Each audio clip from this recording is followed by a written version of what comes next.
Above the Arctic Circle, where mountains rise like stone pillars from the ocean, begins a journey into one of Norway's most dramatic landscapes, the Lofoten Islands. Here, the trails carve across razor-sharp ridges, leading past emerald valleys, calm lakes hidden among cliffs, and down to the white sand beaches where the sea rolls endlessly.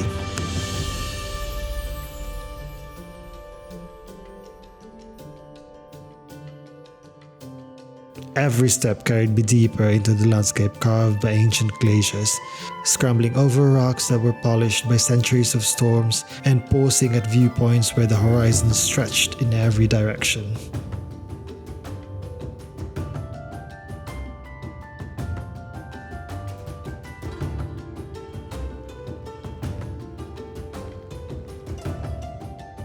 This was the journey carried by my footsteps, carrying everything on my back and setting up camp where the view stole my breath. The nights were lit by a sun that never set. The silence was vast, broken only by the subtle whisper of the Arctic breeze and the cry of seabirds circling high above.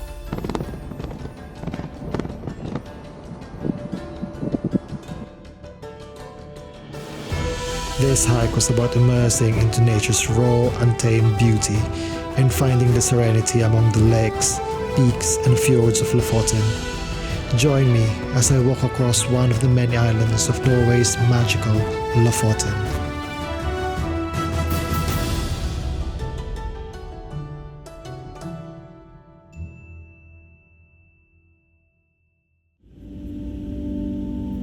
Norway in summer felt so infinite.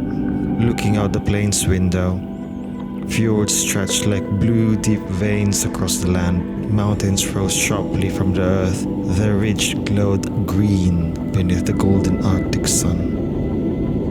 Islands scattered across the sea like fragments of another world, each one kissed by the light that never seemed to fade.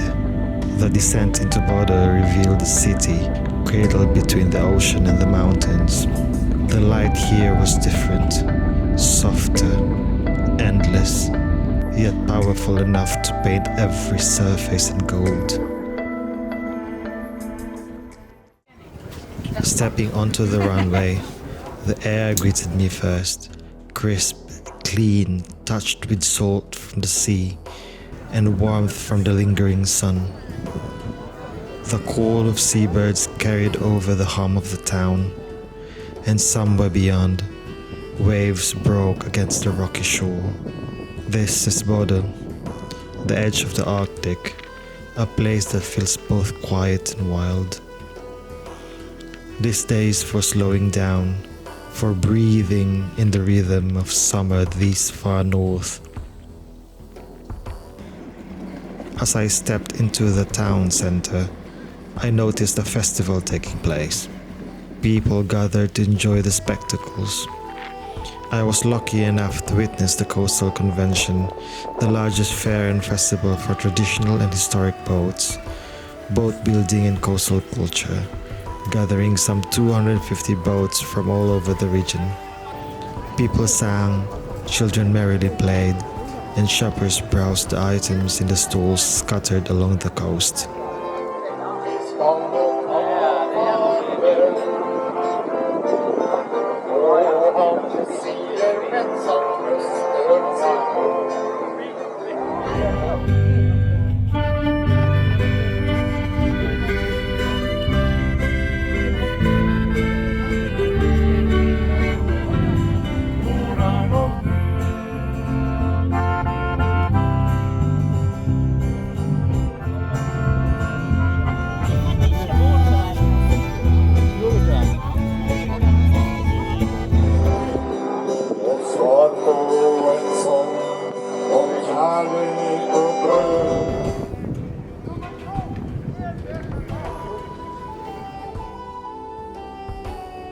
To the northeast of Bodo, a set of hills imposingly stood.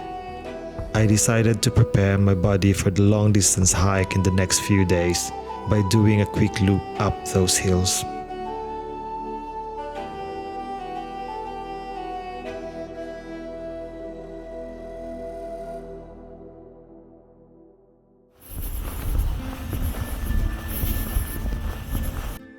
The trail to Pallfjellet began quietly, a narrow path winding through birch and pine, where the air is cool and the ground carried the scent of moss and earth. Each step pulled me higher, away from the city, into the stillness of the mountain. The journey was as much about pause as it is about motion. Wildflowers bloomed along the trail. The Arctic sun, although hidden by lingering clouds, provided a soft glow to the surroundings. As the forest thinned, the world began to open. The sound of birds gave way to the whispers of the wind, carrying with it the faint northern chill. Reaching the summit of Pallfjellet, the world felt vast and still. There were peaks that rose across the water, slowly becoming blanketed with thick, towering nimbocumulus clouds. The islands scattered like stepping stones, and the rugged fjords beyond added drama to the scenery.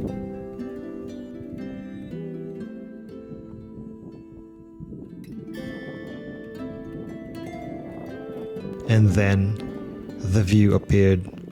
Bodo below, spread out like a map between the fjord and the mountain, the coastline stretching endlessly north.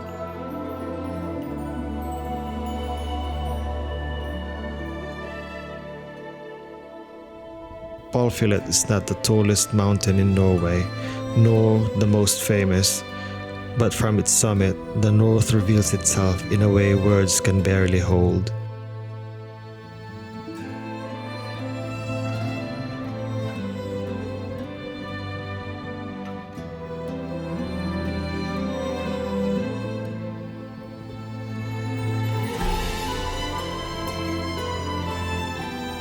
This is the gift of Bodø, wilderness at your doorstep, and the reminder that sometimes the most unforgettable journeys begin just beyond the city limits.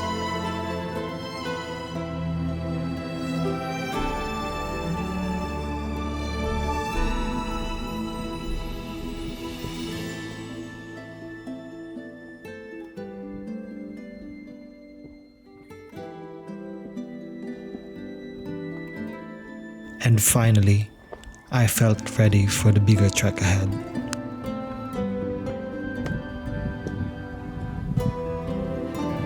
The following day, the journey continued across the sea into Lofoten, where mountains rose straight out of the ocean. The adventure begins here. Join me again next time on the first section of my trek across Lofoten's Moskenes Island.